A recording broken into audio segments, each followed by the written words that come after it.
18 वर्ष की दुलारी एक छोटे से गांव में अपनी मां के साथ रहती थी। दुलारी के पिता को शराब पीने की लत पड़ चुकी थी, जिसकी वजह से वह असमय ही काल के गाल में समा गया था।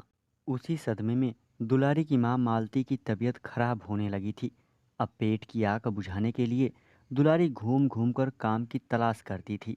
कभी उसे कोई खेत पर काम दे देता था तो कभी घर का काम बता देता था। ऐसे ही एक दिन दुलारी किसी खेत पर घास काटने का काम कर रही थी। तभी जीप में बैठकर ठाकुर साहब उधर से गुजर रहे थे। खेत में काम करती हुई दुलारी के शरीर की लचक देखकर ठाकुर साहब दो पल को ठिठक गए।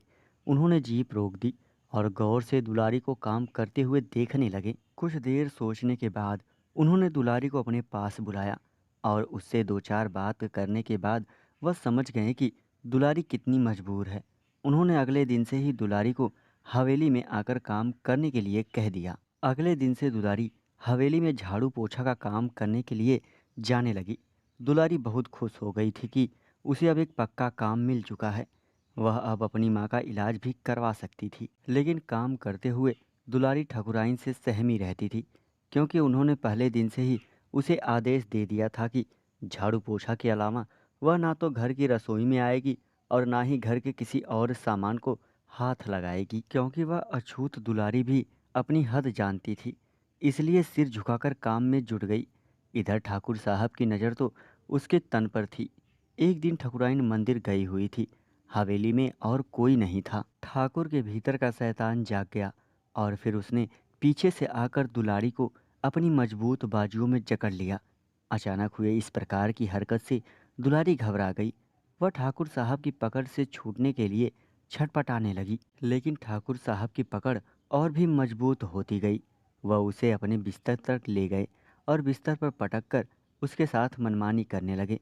दुलारी रोते हुए कहने लगी, ठाकुर साहब, ठकुराइन तो मुझे अछूत कहती हैं, फिर आप मेरे साथ यह सब क्यों कर रहे हो? उस समय ठाकुर साहब कुछ भी कहने सुनने की अवस्था में नहीं थे। दुलारी चीखती चिल्लाती रही, लेकिन उसे बचाने वाला वहाँ कोई न था। आधे घंटे के बाद जब ठाकुर साहब संतुष्ट हो गए, कमरे से बाहर निकले तो दुलारी मृत अवस्था में फर्श पर पड़ी हुई थी। ठाकुर साहब ने अपने आदमियों से कहकर दुलारी को जंगल में फेंकवा दिया। आज एक और मासूम हैवानियत का शिकार हो चुकी थी।